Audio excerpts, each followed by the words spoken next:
the system up there tonight? Want to see if fill lanes, close gaps. Get a good jump. And now, straight off the pipe hockey with Dash, and filling in for Dursa tonight is Petey. Go get him. Hey, game on, Petey. Game on, Mike. It's Thursday night. You know what that means. It's another episode of Straight Off the Pipe podcast. We're proud members of the Heavy Hockey Network, and as always, I am Dash. I am missing my regular co-host tonight, Dursa, and in place, we've got a longtime friend of mine, Petey. So glad to have him on. We're going to have some fun tonight. Maybe peel back the onion on some history a little bit and tell some stories. And oh yeah, look at that picture. That's Petey weighing about 78 pounds soaking wet and Adam hockey I can see, and me backing him up like I always did.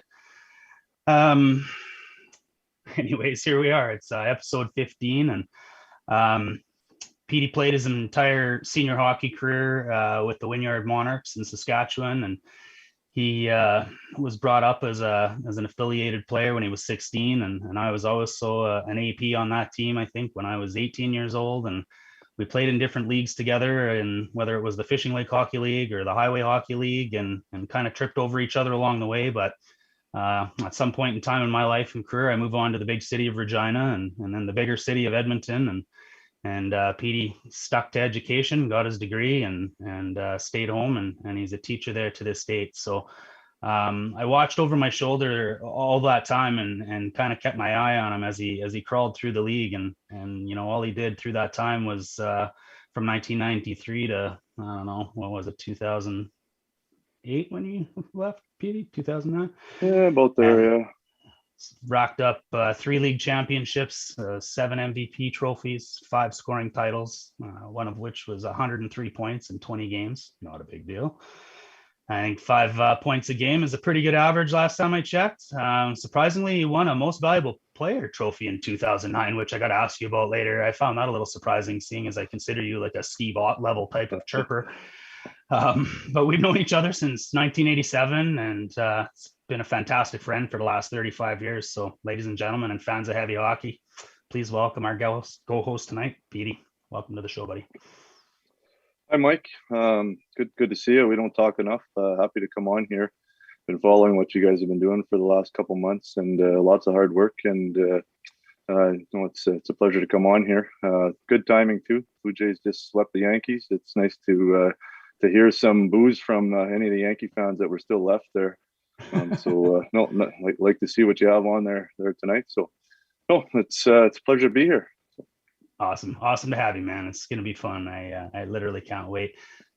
First time I met Petey, I'd have been about, I don't know, 12 years old. Maybe you were 11, somewhere in that. And I think I just moved from Prince Albert, Saskatchewan, to the small town of Wynyard, Saskatchewan. And you know, I'd seen my crazy when it came to minor hockey in Prince Albert, but you know, I show up in Wynyard, and I remember like being in this weird dressing room down in the basement in the Wynyard Memorial Arena, where we were like underneath the lobby, and you could hear everybody talking and stomping, and you had to go up this set of stairs to get on the ice. And I remember our first practices when we were arguing whether our warm-up music was going to be Crazy Nights by Kiss or The Final Countdown by Europe. And I don't know if you remember Moni, maybe.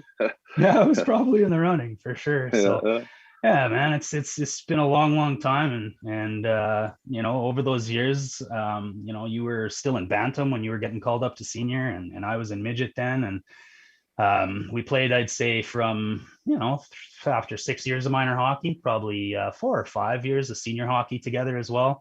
When I moved to Regina to go to university, I moved on to a different league, which was the Highway Hockey League from the Fishing Lake Hockey League, and I played for some towns, Dysart and Siemens, Saskatchewan, and you know, we I think ended up being in that league, not at the same time, but the Fishing Lake Hockey League ended up, you know, did it fold, and then you, I think, went over to the Wynyard went over to the Highway Hockey League at some point in time, because I know you split your career there. Yeah, we were in the Fishing Lake League for a number of years, and we were having more and more of our players were coming out from the cities, and we figured that if we were going to have them still play with us, we had to move on to leagues. You know, the Highway League was certainly a step up, step or two up. It's a little more competitive for sure. Yeah, but at the same time, the Fishing Lake League with some of the rivalries, that was some of the favorite hockey that I played, where you're half an hour, 45 minutes from a town, and your rink's filled with your fans and their fans, and the intensity is there and the excitement's there. So yeah, the Wynyard Wadena hatred. I don't know if it still exists, but it certainly was live and on fire when I was there. That's for sure. Yeah. And Foam Lake as well. Yeah. So those are some fun games. So when you think back to those years of back in the 90s and 2000s when we were doing that, what are some of your most vivid memories? Like what are some of your favorite times of playing either minor hockey or in that senior hockey league? Some of my best memories are thinking back to all the different players that you played with, and the different groups at different times. When you're on a team, you're sort of in a bubble with the players and the coaches and the managers and the trainers, and you share the same world for 6, 7, 8 months. Bus rides. The ups and downs and the frustrations, and that leads to, as a 44-year-old right now, from this perspective, when I see players that I've played with in the past, ex-teammates, and we start talking, and you recognize their perspective of what they saw, and you share your perspective, and just to hear the stories and go through your own memories and hear the ones you've forgotten, and like I said, it's only a small group of 20 people that can share that, and I'd say that's what I remember the most. You remember a few of the big wins, and more so you remember some of the mistakes you made and the losses that you had, because those are the ones that hurt. The winning is you hope to win, you sort of expect to win, and when that happens, you go on to the next game. But if you make a mistake or a big loss, those ones stick with you. And if I remembered it, those are the ones that stick with you, and you always make probably way more good plays and have a lot of good games, but you don't remember those as well as the mistakes you made. Yeah, the good players will often dwell on those, right? And I think that's how you push forward and learn.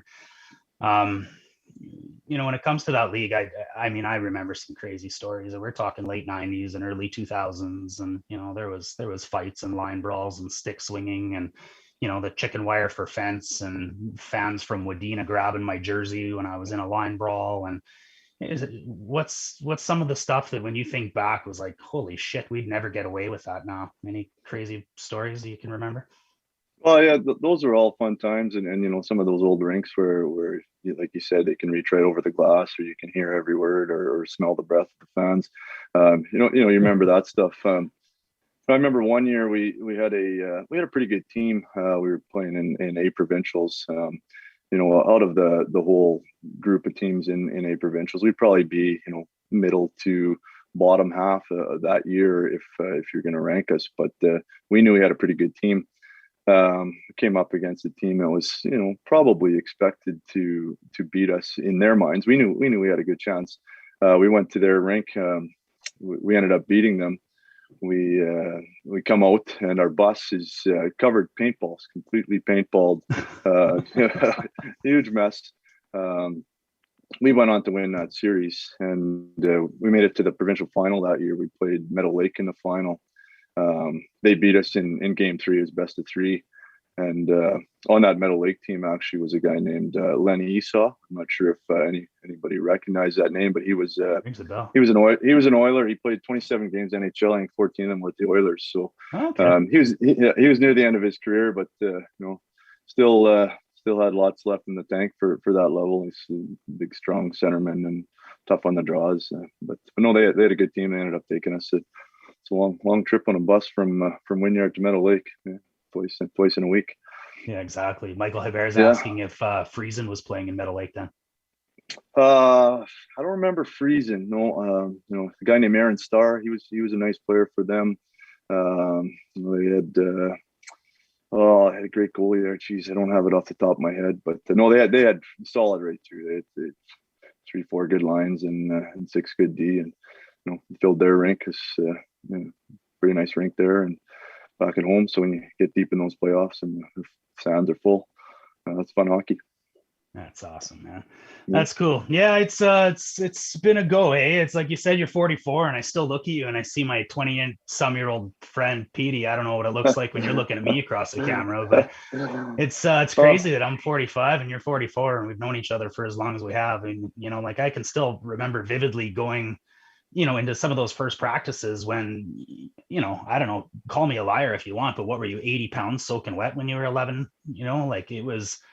I just remember looking across and going, "Holy crap! Like this is a bunch of guys here." And I'd come from PA where maybe the kids were a little bigger, and yeah. I remember you toe dragged me so bad that first practice that I tripped over the blue line probably twice. And at that point, I went, "Oh, okay, well that's Ryan Peterson, I guess." And I don't know. I remember you being like such a 200-foot player and such a responsible center, and always going back on the puck as hard as you did, as to the net, and is probably one of the most mature players at that age that I'd seen. I don't know if you'd consider yourself that. I know you don't like talking about yourself anyways. What do you remember about those days? What do you remember about playing with me? What kind of a winger was I when I pop out there with you? Yeah, well, to you referenced the skinny little kid. Yeah, I was all along. I just loved the game and wanted to be on the ice and wanted the puck on my stick. And I think that's important. Is if you really love the game and you really put every minute, the extra spare minute that you have into it, then the skill just develops, and the results, whatever happens. It's just the fun comes through. But yeah, no, we had a number of years together. If you would have been on the other team, you'd have been somebody that would have been annoying to play against, sickening to play against. Mouthy. Played tough hockey. Anytime we played on the same line, create some space. Could put the puck in the net. Always knew that you have everyone's back on our team. And several times you had to show that. And but again, when you have an annoying player who can also put the puck in the net and create some offense, that's those are the players that are hard to play against.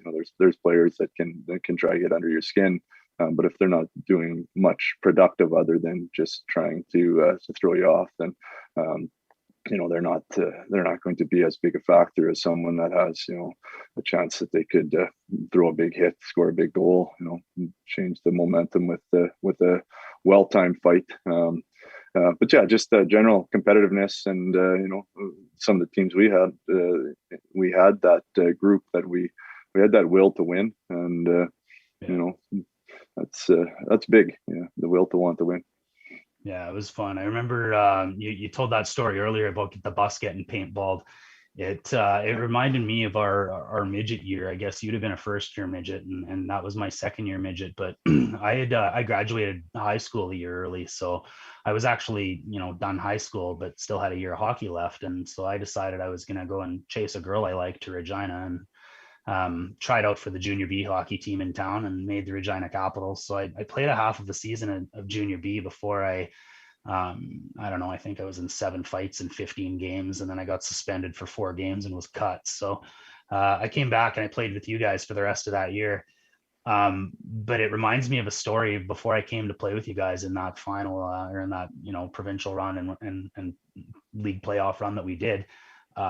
We had a team that was, oh boy, like just a gang of goons. It was junior B in Saskatchewan, like you wouldn't believe. The Capitals were an expansion team in 1993.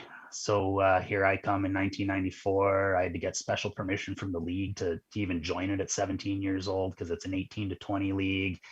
I'm 17 years old. I'm the youngest guy on the history of the league here because I had to get special written permission and make the team with a few scraps in camp, which was great, and get to a town called Assiniboine. So Assiniboine is it's a rough town. I think it's known for its pig farming and different types of agriculture around.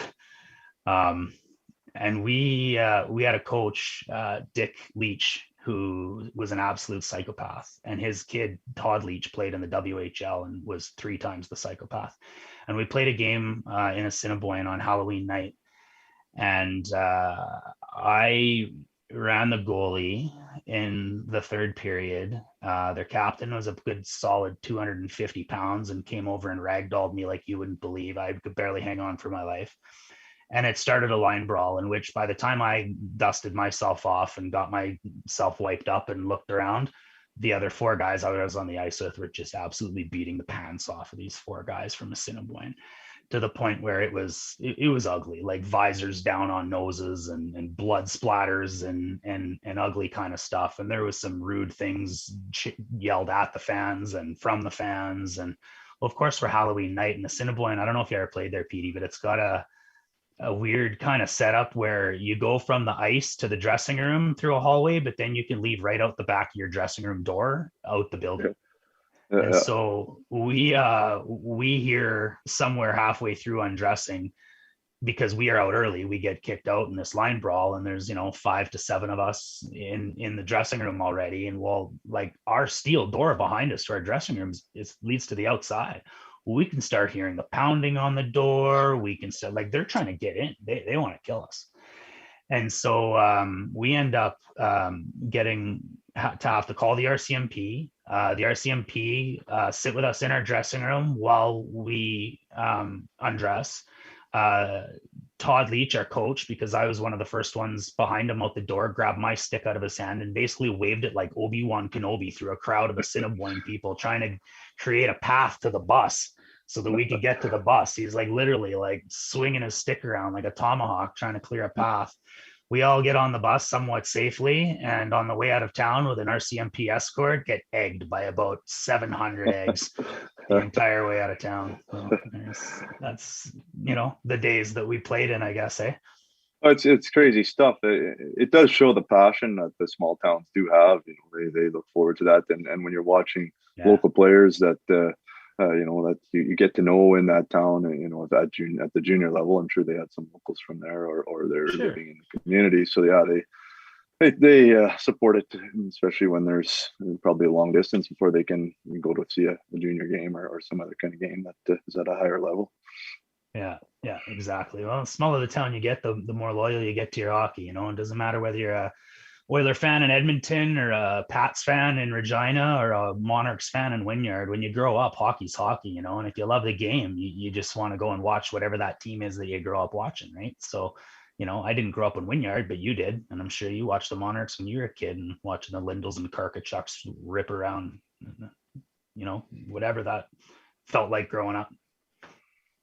Well, yeah, they just become the people that you look up to, and some of those names, that you watch. Eventually, I played with some of those the players that I was watching at the end of their career when I was starting mine, and yeah, the cycle just carries on, and that is what basically helps feed the grassroots of the game. Yeah, exactly. Well put. I like that, actually. That's small town Alberta, that's small town Saskatchewan, that's grassroots hockey anywhere, man. And I think that it's important when you're growing up to have that type of place to go to watch, and that's how you fall in love with the game. Speaking of falling in love with the game, you've fallen in love with a weird team. We're dealing with a Sabres fan here, folks. I know they're kind of like unicorns and a little bit rare, but this one's actually a diehard. How the hell did you become a Sabres fan, Petey? Jeez, I tell you, it's been a long decade. About a decade ago, that was what I started saying. Hey, this is our decade. This is our decade, and I was completely wrong. No, I was an Oiler fan originally. Gretzky, when I was growing up, I was lucky enough to watch him, like most of the people in our generation. And I left the Oilers when he got traded. Didn't really have a team for a while. I had the Canadian hockey channels like everyone, but also had the NESN network where Boston was on quite often, and the old Adams division where there was matchups with Boston and Montreal. And it was nice to see them get beat a little bit. I still enjoy when they get beat a little bit.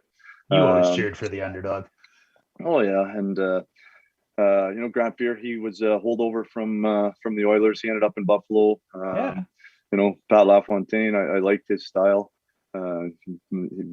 Great playmaker. And then they had their run to the cup. I still get probably about 10, 12 times a year. I get a picture of Brett Hull skate in the crease just randomly.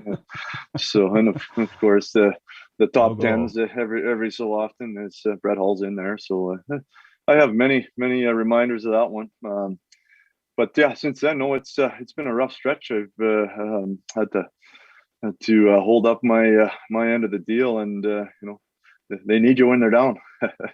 Well, they do need you. They need all the fans they can get right now, I'd say. Yeah. It's been a tough go for sure. It's been interesting to watch the transition ever really since the McDavid Eichel draft, really, because nobody cares about our fantasy hockey league, but we were in one, and I think I was tanking just as hard as the Oilers and the Sabres were that year because I also wanted McDavid. I think the Sabres fans expected McDavid perhaps, and I know you and I have had this conversation over the years as well as even before the show as we were in a personal chat, but what do you think about that tank for McDavid that year? Would you agree, or do you think that both of our teams are still suffering because of that losing culture that we adopted? Yeah, I think that was real tough, and for the Oilers, yeah, but they did end up with McDavid, so they still maybe have a bit of that, but for Buffalo with the obvious tank, and then they didn't end up with McDavid, so you put that losing culture in. You also have, they wouldn't admit it, the disappointment that they didn't get McDavid and ended up with Eichel, because Eichel would be 85% on McDavid on his good days, and then he hasn't reached his full potential on a regular basis. You throw in a bad O'Reilly trade after he made some of his comments that he was losing the fun out of hockey. So obviously the culture just hasn't fully recovered. It looked like they were on the right path with Reinhart. They had Eichel, they had Ristolainen, all high picks and nice players. Yeah, Bill Scott looks decent still, and I don't know. They had a little carousel for a while, but yeah, and now it seems like it's getting torn down again. The Eichel situation with the injury, it's hard to know exactly what's going on there. Buffalo has been very poorly managed lately, but they know Eichel is their number one asset. Like they lost big time on that O'Reilly trade, and I think they're well aware if they lose a big time trade on this one, then they're in trouble. Like that's another 5, 6, 8 years until they're moving in the right direction. That the price is high. I'm not sure if there's any teams that are still considering matching that price. I think Eichel's a great player. I think he still has potential to be, top 10, top 5, top 3 or 4. But you can't have a player that doesn't want to be there. When it's well known that he doesn't want to be there, then who's holding who ransom? Is it the teams that making the offers? Is it Buffalo because they know Eichel wants out, but he's injured and he has to show he can play first? If I was making the decisions, to try to find a way to come to terms with him to start, if he's healthy enough to play, whatever surgery is decided upon, you have to come to some agreement there. He has to get his value up. His value is at its lowest right now, because he's got a high contract, because of the injury, and because he wants out. So you got to find a way to get him to play from a Buffalo perspective to get his price tag back up where people are willing to pay the price. The price tag's high, and what do you get for him? You get a high end prospect that's ready to play and a first round pick. Well, the only way to win a Jack Eichel trade is to get Jack Eichel back, and nobody's trading that kind of quality of player. And even if you get the 3-4 pieces that they're asking for, a first round pick caliber or close to that, first round pick, they're 2, 3, 4 years away, and what's the percentage of them making it? it's just you just never know, and it's hard to trade a sure thing or pretty much for sure thing other than the injury or somebody that you hope might be that. Because they're hard to find. Look around, what's everybody looking for? Okay? After a top end goalie, a top D, then you want the centers. Go right to the center. So and they have that. So you don't make your team better by trading what everybody wants and what you are going to be looking for as soon as you send them out the door. Yeah, exactly. You spend your whole career trying to land players like Eichel and McDavid when you're an NHL GM. So yeah, I couldn't agree more. I think that's really well said. You bring up the surgery and the potential for it a couple times. What do you think about that? Like obviously Eichel wants to try this new surgery that's never been done with a hockey player before, and the Sabres want him to do the fusion that all other hockey players have done before, and that sort of thing. And the Sabres are contractually allowed to decide how Jack Eichel gets to be repaired, and I think Jack Eichel, as a human, should have every right to decide how he wants to be repaired. But it's an interesting situation, eh? Yeah, it is. And I think with lots of things, hockey nowadays, it comes down to the money. And, we'll never know the full story. But, if I had to guess, I would say there's got to be something with insurance involved, because if a surgery has been done before, maybe it's a newer surgery, but it has been fairly successful, the player wants it. You think you'd have some say over your body, like you said. What's holding them back? Maybe it is something insurance wise where you may end up losing that player for getting no assets in return, and now what? Then you're further back behind than when you got them, because the fan base, there's some hardcore ones like us that dig our heels in and we're in for good. But we're also, I don't live in Buffalo, so I'm not paying the cash to go. I can follow them from here, and I don't have to put my money where my mouth is from here. But lots of people that are there, they like the things I read, the Buffalo bloggers that I follow, there's people are running out of patience. For sure. It'd be tough to be a Sabres fan. It'd be tough to be a Sens fan too, watching Erik Karlsson and Stone and everybody just walk out the door. Like we've had our go as an Oilers organization. By no means do I think there hasn't been our time where we've embarrassed ourselves amongst the league. But man, that's it's tough. I think when you're cheering your heart out for an organization and you're split between that type of. Where do you find yourself? Do you find yourself, with your loyalty to the Sabres and thinking, well, they have every right to protect their asset. That's their asset. Or, do you find yourself falling in love with your favorite player and going, man, the guy should just be able to do what he wants? Yeah. I try to see the Buffalo's point of view. It's a business after all. But try to keep the human element in it. You have to treat these players more than just a skill level with a salary number attached to them. And this is what almost like a video game. And sometimes that seems what it becomes. So I don't know. I would say that personally, I want them to be able to at least be on level ground, however this ends up with Eichel somehow, some miracle that he stays and plays and stays healthy, or he gets traded and equal assets come back and he stays healthy. Of course, once they ended up with him, then look deeper into him, follow him. He wants to win like everybody else, and frustration boils over. But then you sign your contract, you've got your guaranteed money. You do give up a little bit of the say along the way, but I don't believe it should be in the health, especially when it comes down to surgery.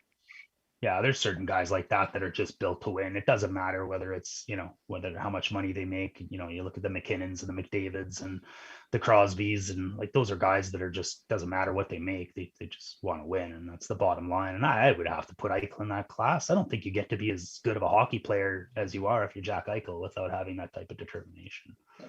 No, you sure don't. And the salary cap has changed sort of how players are viewed, in my opinion. When they come in, and they're the big hotshot, and everybody loves them, and things are going great because it's the new hotshot, and then they sign a contract where they're pulling in.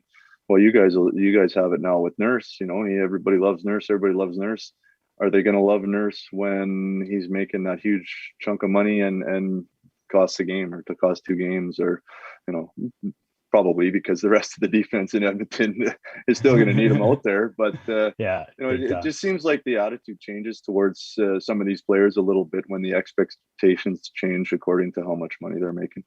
Yeah, for sure. I think you're definitely mirroring a couple of Oilers things for me. There's no doubt about it. Like, I think when you talk about Eichel trying to have to bring his value up, and the management in Buffalo trying to convince the rest of the league that this is the price that he's worth. I was thinking the exact same thing. Michael made a comment on the chat here that reminds him of the Hall trade, and I would agree. Like, it was kind of like nobody knew how much of a cancer he actually was in the dressing room, and how much of a poor attitude he may have had towards his elders.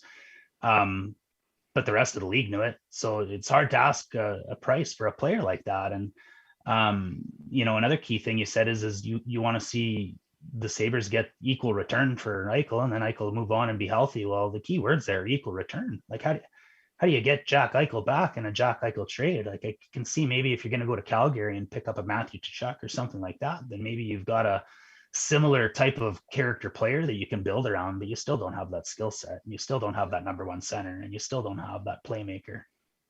No, you don't. And maybe the best hope is you go somewhere like Anaheim, you get a Zegras, you get a first-round pick, maybe you get some sort of a defenseman, maybe 2 first-round picks, and then you try and time it, because it seems like timing is so important with when your entry-level contracts players are starting to produce at a high level. And then if you can time that with some of your, maybe guys on a second or third contract that are making the higher money, who are still productive at the same time your entry level guys are, that's how you win in the league this year. You throw in a goalie that's not making $8 million, maybe a $2 or $3 million. You look at Colorado, they got two pretty good goalies there, and they're only paying $5 million for it. And you can get a couple guys up front like Colorado does that take a little bit of a pay cut. Or maybe not a pay cut, a little bit of a little less than they could have if they, were willing to go anywhere.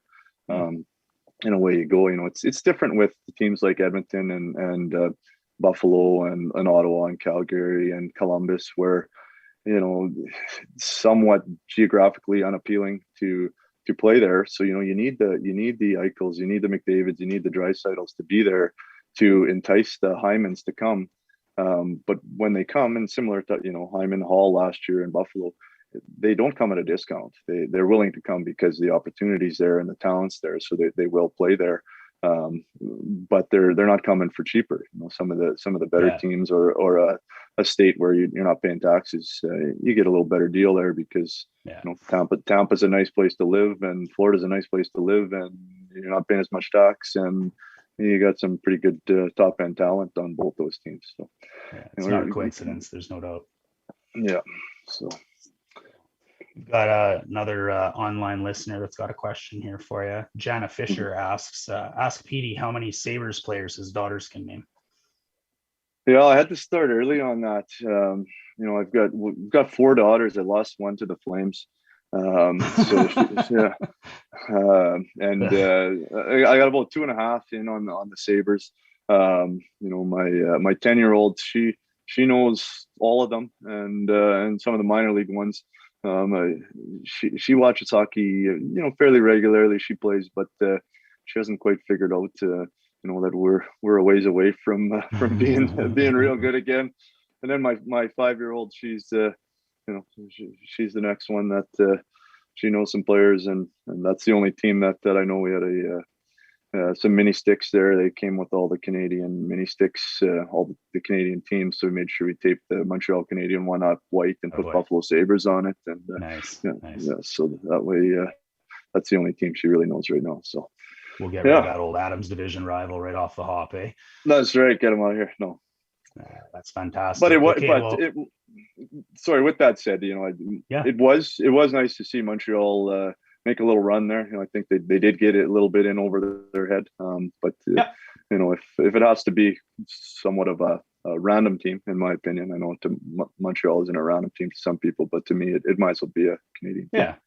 Well, I know what you mean. And I would agree that I'd rather see them there than the Leafs, and I'd rather see them there than the Flames, and I'd rather see them there than the Canucks. So, at the end of the day, if I've got to get behind a Canadian team a little bit, it's probably that one. I wouldn't mind Winnipeg either, I guess. I don't have a hate for them, but maybe I do after this year's playoffs. I don't know. Yeah. So, no, but I'm not sure with what Montreal will be like this year. Without Weber, that's a huge loss. Interesting move with trading of centers. Basically, they swapped centers and added a pick in there to get them. I understand both sides of that deal. I would have let him go at that price as well. Yeah, I think I would have too. Yeah. But at the same time, I think they maybe did a little backwards with him. They rushed him in a little early, when he first came up, and then he was scoring some goals in the playoffs here, but yet they decided to sit him. Maybe they could have sat him a little bit earlier and then worked him in, and he seems to be a fairly responsible player and can put the puck in the net. Is really what they were missing. I don't understand that move, but not my move to make.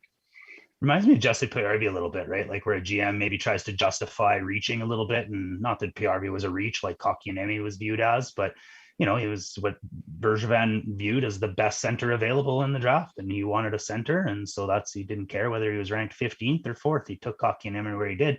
But you're right, the mistake was in pushing him into the league at 18 years old when he wasn't ready, he wasn't strong enough, and he's losing corner battles and puck battles easily, and then you lose your confidence, and then you get benched, and then you get healthy scratched, and that's tough to come back from at that age, man. It is, and what was his upside? Was it the second line center? Right. A real good third line center, maybe second line center. Dvorak, he can play that third line center role for sure, but they're still missing that high end talent for sure. Yeah, I would agree. Well, for those of you who don't know, Pete is a teacher. He's spent his career at Wynyard Comstead High School there. He's gone from being a vice principal for 9 years. I think he's just a full-time phys ed teacher now. And by the looks of his biceps, he spends too much time in the gym, but that's enough. So I'm going to make up a segment for tonight, and we're just going to call it Petey's report card. I've prepped Petey how it's going to work, but he doesn't know what I'm going to ask him. So I'd like to kind of introduce that by saying I'm going to say a statement, and take as much time as you want to answer it. It doesn't matter. And you just tell me whether that statement is a pass or a fail. So whether you agree or disagree, basically, and then you can tell me why. So that said, okay, let's go. Yeah, I think we're set. So first one up here, I'm going to ease you in. It's easy. Sidney Crosby should be the captain for Team Canada at the Olympics. Oh yes, that's a pass, A plus. I like watching the NHLers go to the Olympics. I still worry a little bit that if there's any kind of COVID problems and they have to push some games back, that it might just end up being COVID recovery games instead of Olympic break. But Canada going to the Olympics or on any world stage, it's basically almost a no-win situation. You win gold and you're expected to. It's like the States, if they're playing ball or baseball or basketball, they're by far the deepest pool. So everybody shoots to beat Canada. There's other countries that are close, but our depth, if we put Team 2 and Team 3 and Team 4 against Sweden Team 2 or US Team 2 or Team 3, and for sure, we take those games. So it's always a bit of a risk that way, because if you get beat, then Sweden's the king of the world because they won a shootout or what have you a few years back. Right. So Crosby being the captain, you don't need any extra problems or questions in the dressing room. I don't think McDavid or McKinnon are going to question Crosby being the captain, and right. By the time 4 years from now comes, then it'll be time for somebody else. I would agree wholeheartedly. I think Crosby's earned it, and until it's taken off of his chest, it should be his. Jack Eichel will still be a Buffalo Sabre on October 12th. I think he'll be a Buffalo Sabre at about I'll give that about a B. But I don't think he'll be dressing. If he's still a Buffalo Sabre, then it means that no one's been willing to take a chance to trade for him. And he will have probably come to terms with some sort of a surgery. And he'll be right in the midst of that, and meaning that he'll probably have to show he still can play before anybody's going to put any major assets on the line. Yeah, I would agree with that as well. The Edmonton Oilers are built to win a Stanley Cup in the next 4 years. I'll give that a C plus.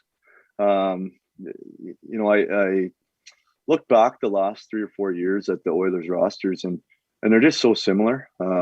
It's just so top end reliant. Hyman, he'll move the needle a little bit, but the loss of Larson, Clefbaum, is he going to play again at all? I'm not sure. It doesn't sound very good. Those are two major losses that can't be replaced by. It's our top Duncan pairing Keith's, from 3 years ago. Yeah, exactly. Can't be replaced by Duncan Keith's experience. He'll be nice to have in the dressing room. He'll be nice as a middle to bottom pair. But if he's being relied on for major minutes, you add that to the bottom two lines, which are still really just all question marks in Edmonton. It looks good in December, January, February, and he's scoring goals and you're beating teams pretty good, and you maybe end up as a decent seed in the playoffs, and playoff hockey is completely different. And we could not have a podcast together because we're going to agree on everything, but I probably do that anyways. That's why I like Dursa. He's always taken that silly opinion, like Keith's going to make our team better. And you're always right. You always have been. So just ask me. The Toronto Maple Leafs are built to win a Stanley Cup in the next 4 years. If it happens, it's probably got to be this year. Similar to Oilers, and I'll add Buffalo in there. And really every team, it's got to go goalie, defense, forwards.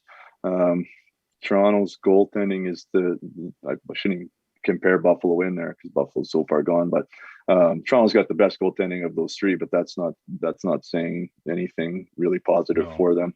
Right. Toronto's defense is their weak spot as well, and is Riley going to be there after this year? And then the cycle continues. You're scoring lots of goals, but the real hard teams to play against, they don't care what happens in the first 60 games. You look at an Islander team, and they're built completely different. They have about 6 or 7 guys that are making $4 to $5, $6 million, and it doesn't really matter what their names are. They all do the same job. No, that's the Lou Lamoriello way.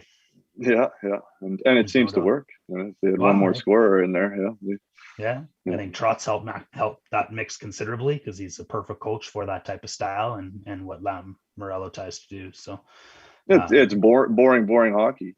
But if you look at how a team needs to be built, they got 2 great goaltenders. Their defense is tough to play against, and again, it's not the big names. It's Mayfield and Pelech and those kind of guys, and you throw in that third and fourth line of the Islanders. If the Oilers had the third and fourth line that the Islanders do, it wouldn't matter that Mike Smith's in net. That's right. Or that our depth isn't there, that our defense is a bunch of puck movers, that would provide the toughness and that effort that you need. So, absolutely. Good segue. Did I give that one a letter? Did I give that? Oh, no, I don't think you did grade that. Yeah, good call. What did I give? C plus for the Oilers. So you got anything better than C plus, I'm going to be angry with you. I got to give it a B minus. I just think the depth of their high end talents maybe a little stronger, and the defense is maybe a little better. But of course, McDavid and Draisaitl are the best 2 players of the batch. Yeah, if they can be the game changers that they can in the playoffs, I think, and they'll need some support in order to do that, as we've proved. Nice segue with the goaltending there. The Buffalo Sabres would have been better off signing Carolina Hurricanes emergency backup goalie David Ayres instead of Craig Anderson. Yeah, I'll give that an A plus. It's almost embarrassing. Like that's not really. I was shocked, man. Like that's hardly NHL caliber. That's weak. Is that just not But signing a contract that says we are tanking? Signed well, Craig that's Anderson, the goaltender. I know the cycle continues, and we talked about the culture of losing. Yeah. When does it end? And maybe it's you cycle out some of these big contracts, the Skinners and the Okposos, and then by then these younger guys, their entry level contracts will still be in place, and they're productive. Well, maybe by then you try and get some free agents in, and hope it works out the next time. But you have to overpay and like we talked about, you have to give these free agents who still have 3-4 years left, you have to give them extra years and extra money to come to places, unless you have a team that's ready to win. Yeah, absolutely. Ralph Kruger never had a chance. No, he had a chance. And then I guess that would be a fail. So that's about a D. He had a chance. They let him have a long leash there. He talks a real good game. They're very likable. He's you need a motivational speaker. He's the guy to get. I guess once the change was made to Granato, you have to question what was he doing, because Buffalo had their high end talent was out, and they're playing way better. They're winning more games. So I do like Kruger. He's I could listen to him talk for a long time, but it's time to see what Granato can do, and he's good for the young kids. Big name coach is always appealing, but I think Granato is somebody that can work with the young ones here. Great guy to have on a podcast. Maybe not the greatest guy to have on the bench, eh? And sounds like Craig McTavish would agree with you, because at least that. Yeah, true. And I don't have to hear anybody tell me that the Sabres are losing because they have a soccer coach. Well, we didn't have to hear that because he went to soccer after the Oilers. Yeah. The Oilers were so terrible to coach for that it drove him to the sport of soccer. So maybe that's on us there, I guess, right? I liked Ralph too. He seemed to always be able to justify his actions and justify his decisions behind the bench, but at the end of the day, his NHL performance has been pretty lackluster, and no matter where he's been. Well, and it's NHL now is system based. He can justify his decisions, and he did probably make some good decisions. It's just if you can't apply your systems or your systems aren't good onto the ice, and you don't have a chance. Hey, I want to back up. What do you think the Oilers' chances are of a cup in that time frame? Shit, man. Pardon my French. It's hard. It's my heart, right? My heart says we're gonna do it. I guess I liken it to looking back at the Sids and the Ovies and those guys that are just the true great players of the game. Mario eventually got his cup. Yager got his cup. It would be an absolute shame to hockey if Connor McDavid doesn't get to hoist a Stanley Cup before he retires. Petey, I just hope he does it as an Oiler. So if that means we've got 7 more years to do this, then so be it. But Holland's building this thing for the 2 to 4 year window. If we've got Keith to teach everybody, at this very expensive price, how to win, then so be it. We've got that window. When that contract of Connor and Dries starts to get closer to the end, if we still haven't won, I don't even want to talk about what that might mean. So we're high end talent. We've backfilled with a bunch of scratch tickets, man.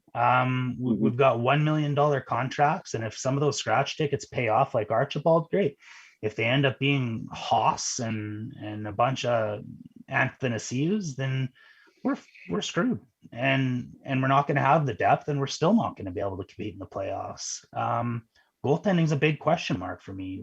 We need somebody that can win in the playoffs, and I'm not sure either one of the two that we have right now can. I think Smith can win in the playoffs if he can get there, but it's a long season, and it's going to be a rushed season. I don't think we have the defensive strength. I'm not sure we have the defensive depth. It's going to be fire wagon hockey. That doesn't work in the playoffs. I hope so, man. My heart will say, yeah, I think we can win a cup in 2 to 4 years, but one and done. One and done. Holland's built Yeah. it for a one and done. If in an ifs and buts or candies and nuts, we'd all have a Merry Christmas. Yeah, that's for sure. That's for sure. I think their path is, is just to get hot offensively and just start to believe that you can't be stopped. And some of those high end players can keep that going for a long string, and then you get to, Yeah. maybe some of the Bouchards and the Holloways and some of the faster young guys in there to supplement the talent and just really hope that the back end, in that can hold. There's a path, but it's not paved. Yeah. You mentioned the key there too. It's the young kids, right? If we can get Bouchard in a second pairing role sooner than later, and effectively, Broberg by maybe next year, or the year after, in an effective role, and Tyler Benson and some of these younger players can actually pay off and play on an entry level contract type of salary, or a close to league minimum type of salary, and be effective. I think that's the key. But does that mean Skinner jumps up into the goaltending? Does that mean we go get a goalie at the trade deadline? I don't know. I think I'll have a lot easier time answering your question come the trade deadline than what we enter the season with. Yeah. I think Holland and you're right. Those go ahead. The entry level contracts have to start to produce, because the teams like Tampa, the higher level teams that have had good success, they get the veterans at that minimum, and that they're gonna produce come playoff time. Entry level contracts, they're a wild card. Yeah, Pat Maroon and guys like that, or Corey Perry, are a far cry from Gaetan Haas or whoever we're throwing $1 million at. It's not. Yeah. So until that comes to fruition, it's going to be interesting. So I think Holland kind of took on a strategy of let it ride. I think that he honestly thinks that there's a few things that are just going to improve organically on the team, and unfortunately he's banking on it. So he's taken those risks, and we'll see if they pay off. But I just feel like he's kind of backfilled the bottom end of the lineup with less quality than he could have, to try to supplement the top end of the lineup, which we all know is epic and one of the best in the league. So yeah, I just feel like he spent foolishly and could have used that salary cap a little more wisely to fill the gaps than the way he did. But anyways, we'll see, man. And that's from what we know as well, right? In order to get a deal done, it had two things have to happen. You have to want the player, and they have to want to come. So maybe that changes the pool that you get to pick from. He did in Detroit. He kept his older goalies all the time. He kept Howard. He kept Osgood. Of course, their lineups were as deep as there's been in decades. So that works. He's sticking with Smith. Smith was fine last year, but he's old. You can win a cup with an average goalie like Niemi or Osgood when you've got that kind of depth, right? Yeah. You think Tippett's the right coach to bring this out of the Oilers? You think that he's got the right mindset to be able to get them in a place where they're winning consistently and can develop the right systems? Yeah, I think Tippett is a good coach. I think he's got the respect of the players. The only question I have is how does he react when McDavid shows some of his frustration, and some of that is showing a little bit more and more in his body language, and he's stuck to his players. So when he's in my opinion, he's more of a overall team game defense offense of a coach, but he has more offensive players, so he's stuck to coaching to win that way. You have to play with the players you have. So he's really pushing those high end guys and pushing lots of minutes, and they can handle it. When guys get to 22, 24 minutes as a forward, these guys are young and they're in shape and they're good. Unless they're banged up a little bit, that's when it's a different story. But as a basically neutral to the Oilers, when I see that on McDavid's face, it's almost like a bit of a red alert. Okay, is he becoming frustrated, or is this just one part of one game? And then I bring it back to my team with Eichel is, what does that frustration come into? And then you look at the length of the contract. What does McDavid have left and Draisaitl have left? I think it's 4 and 5 years. McDavid, I think, has 5. What happens when that's 2 and 3 years? And if nothing changes, okay? But again, they're also maturing as well, and might be able to carry them a little bit deeper. And 1 or 2 good years might turn it right around. And now you've got people wanting to come there. You're maybe waiting to re-sign these guys, and they want to be Oilers for life, which would be ideal for the Oilers and for Canadian hockey in general. Yeah, I would agree again wholeheartedly, for sure. Well, I don't know, man. We've probably rattled enough pucks off the crossbar for one night, and I honestly really appreciate you coming on and helping me host the show and reminiscing a little bit and chatting hockey. It's something you and I have done for 35 years, but cool to do it with microphones in front of our faces. I don't know, any final words, bud? Oh, it was a lot of fun. Yeah, no, I just watching hockey over the last basically 4 decades, it's changed a lot. The dynasties, they're done. Just due to the fact that if you do have a great team, all the players need to be paid, and that's one thing that is maybe a negative side effect of the salary cap is, you cheer for a team, and I've become more of a fan of the team, and yeah, I like the players on my team, but they don't get as attached to them as I used to, because I know that there's a chance they might not be there for very long. As a player gets older, instead of hoping that, hey, maybe they can play 3 or 4 more good years late in their year, or late in their career, you're hoping that, geez, I hope that salary isn't going to be a dead weight on our team in 2 or 3 years.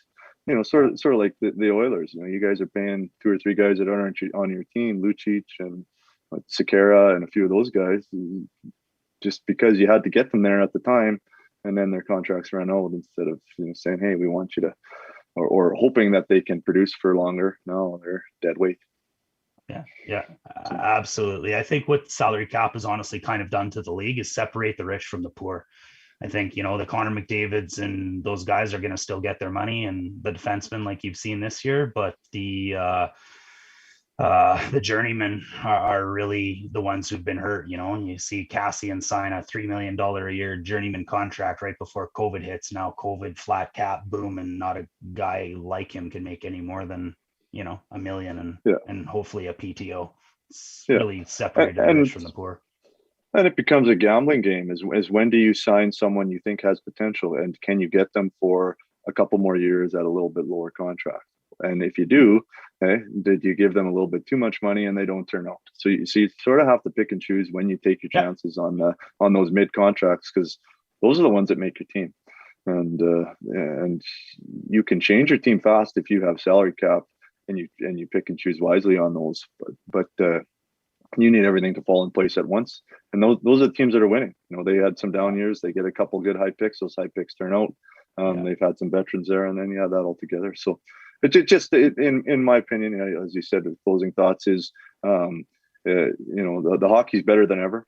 The way hockey teams are run are so much different than before the salary cap, and that's obviously going to be the case. But there's certainly some trends there, and the good teams are taking advantage of that. And if you draft well, you got a chance to sustain it. But the dynasties, I think, are pretty much a thing of the past. You might get 2 or 3 years, but once those lower end contracts are up, they're wanting to get paid.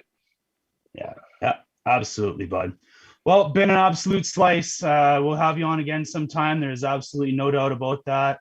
Thanks for filling in for Mr. Dursa, who is living out his own personal Lloyd Christmas, searching out Mary Swanson tonight, and couldn't make the show. But we'll have him back next week, and I'll sign off the way Dursa always does. Keep your stick on the ice and keep reaching for the stars. Thanks for coming, Petey. Let's go Oilers. All right. Thank you.